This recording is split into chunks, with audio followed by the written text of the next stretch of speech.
આપણો પ્રોબ્લેમ એ છે કે આપણને વસ્તુઓ બગડે ત્યારે બદલવાની આદત પડી ગઈ છે, પણ સંબંધોમાં રિપ્લેસમેન્ટ નહીં, રિપેરિંગની જરૂર હોય છે. આપણે જ્યારે આપણા ફોનની બેટરી લો થાય ત્યારે આપણે નવો ફોન નથી ખરીદતા, એને ચાર્જ કરીએ છીએ. તો પછી સંબંધોમાં થોડી બોલાચાલી થાય તો આપણે સીધો બ્લોક અને બ્રેકઅપનો ઓપ્શન કેમ પસંદ કરીએ છીએ?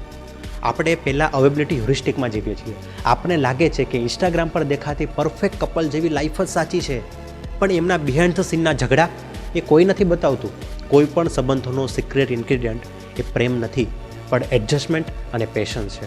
આજે બધાને ઇન્સ્ટન્ટ જોઈએ છે, instant coffee, instant success, instant લવ.